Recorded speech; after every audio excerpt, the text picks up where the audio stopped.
MU memiliki duet kelas dunia baru yang menjadi inti kebangkitan mereka belakangan ini. Duet Mbeumo dan Amad Diallo di sayap kanan mulai menunjukkan kelas mereka. Pemain sayap asal Pantai Gading ini masih belajar sambil bermain dan harus meningkatkan kemampuan bertahannya jika ingin menjadi solusi jangka panjang yang ideal. Namun, ia mendapatkan banyak manfaat dari bermain bersama Mbeumo di lini serang. Mereka adalah pemain yang sangat mirip, dengan preferensi untuk menusuk ke dalam dengan kaki kiri dominan mereka, dan keduanya sepenuhnya memahami apa yang disukai dan tidak disukai satu sama lain.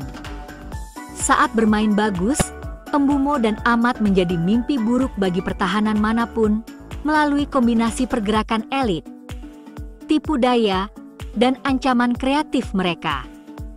Masing-masing memiliki bakat individu untuk membongkar pertahanan lawan dan mencetak gol secara tiba-tiba, tetapi mereka bahkan lebih berbahaya ketika mereka bekerja sama untuk menggandakan keunggulan atas lawan.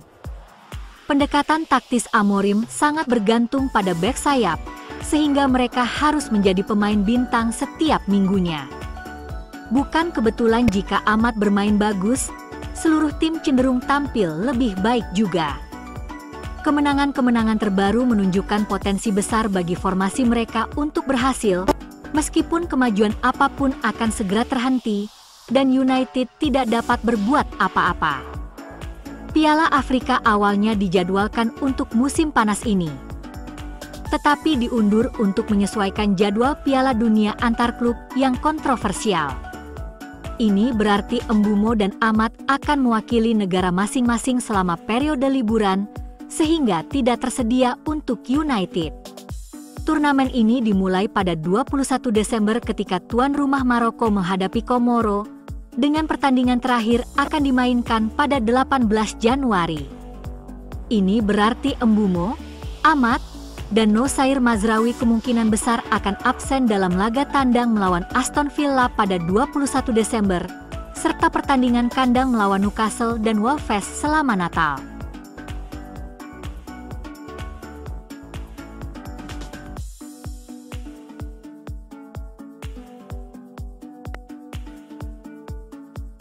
Satu area yang bisa ditingkatkan kualitasnya oleh Manchester United adalah di sisi sayap, dengan Ruben Amorim mengandalkan bek sayap untuk mengisi posisi tersebut.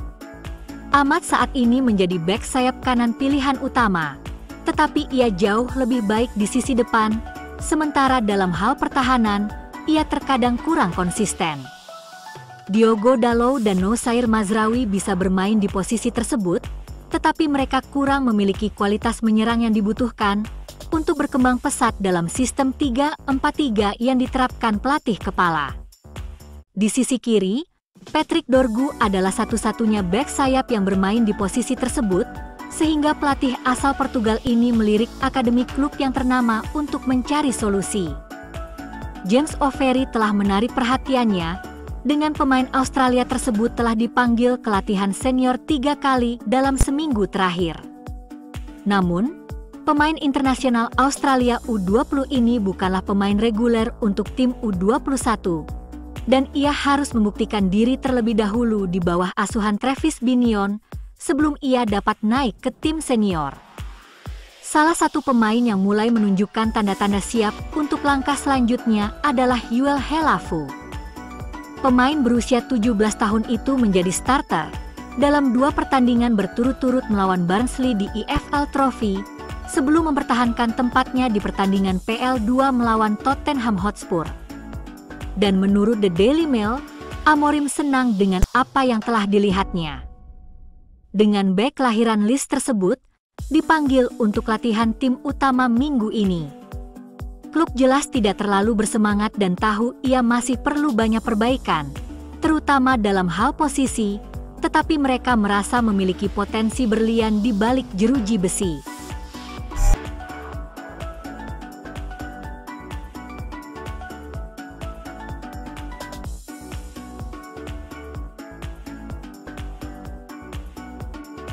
Morgan Gibbs-White bertekad memastikan Nottingham Forest tidak kalah dari Manchester United yang sedang bangkit akhir pekan ini. Setelah mengawali masa jabatan pelatih kepala baru Sean Dyche dengan kemenangan di Liga Eropa, Forest kembali terpuruk saat melawan Bournemouth minggu lalu. Mereka menelan kekalahan 2-0 yang membuat mereka tertahan di zona degradasi Liga Primer. Forest belum pernah menang lagi di Liga sejak hari pertama musim, ketika Nuno Espirito Santo masih memimpin dan membawa tim menang 3-1 atas Brentford. Ange Postecoglou hanya meraih 1 poin selama 39 hari masa jabatannya yang buruk, dan kini giliran Dyche untuk membalikkan keadaan klub. MU akan bertandang ke City Ground. Untuk pertandingan hari Sabtu, setelah meraih 3 kemenangan beruntun di Liga, Gibbs White mengatakan timnya harus fokus pada diri mereka sendiri, bukan pada performa tim tamu. Morgan mengakui kebangkitan MU dan sulit mengeksplosi kelemahan taktik Amorim seperti yang sebelumnya. Morgan memuji klub yang tetap setia pada sang manajer, dan dalam 4 atau 5 pertandingan terakhir, dirinya benar-benar mulai melihat bagaimana Mi seharusnya bermain. Semangat juang dan tekad untuk bermain demi lencana juara. Itu adalah sesuatu yang Morgan rasa itu telah dirindukan di Liga. Tanpa pertandingan tengah pekan, Dyche akan menjalani latihan penuh selama seminggu bersama para pemainnya saat hari Sabtu tiba. Ini akan menjadi pertandingan ketiganya sebagai pelatih, setelah membawa Forest meraih kemenangan 2-0 atas Porto sebelum menghadapi Bournemouth. Morgan sebelumnya mengatakan bahwa ia tumbuh besar dengan mendukung MU, dan ia merasa luar biasa melihat MU kembali bangkit.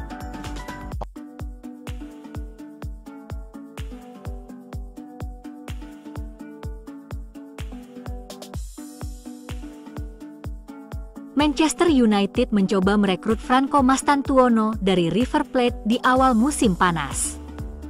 Pada bulan Mei, MU telah mengadakan pembicaraan dengan perwakilan pemain berusia 18 tahun tersebut mengenai kemungkinan kepindahan ke Old Trafford. Akhirnya, Mastantuono memutuskan untuk bergabung dengan Real Madrid, di mana ia langsung memantapkan dirinya sebagai bagian penting dari skuad Xabi Alonso. Kini, Setan Merah siap beradu strategi dengan Los Blancos untuk mendapatkan wonderkid lain, Gilberto Mora. Menurut Defensa Sentral, MU dan Real Madrid, juga Paris Saint-Germain semuanya mengincar sensasi Meksiko, Mora. Pemain berusia 17 tahun ini, yang menjalani debut seniornya untuk Tijuana pada tahun 2024. Adalah pemain sayap yang lihai, yang memanfaatkan pusat gravitasinya yang rendah untuk melewati para pemain bertahan. Penyerang berkaki kanan ini memiliki kontrol jarak dekat yang luar biasa dan kemampuan menghubungkan bola di area sempit. Di usia 16 tahun, ia menjadi bagian dari tim Meksiko yang berhasil mengangkat piala emas CONCACAF pada bulan Juli. Dalam prosesnya, ia melampaui Lamine Yamal dan Pele sebagai pemain termuda yang pernah memenangkan trofi internasional. Mora juga merupakan pemain yang menonjol di Piala Dunia U20 FIFA, mencetak 3 gol dan 2 assist dalam 5 penampilan di Chili. Defensa Sentral mengklaim bahwa United sedang memantau situasi Mora dengan saksama. Diyakini bahwa raksasa Liga Primer dan PSG bersedia mengeluarkan banyak uang untuk merekrut talenta Meksiko tersebut. Lebih lanjut, diyakini bahwa United menyadari bahwa mereka harus bertindak cepat dan tegas untuk mengalahkan raksasa Prancis tersebut. Meskipun demikian, klub-klub Liga Primer hanya dapat merekrut pemain dari luar negeri yang berusia di atas 18 tahun karena peraturan terkait Brexit. Oleh karena itu, United harus menunggu hingga 2027 jika ingin merekrut Mora.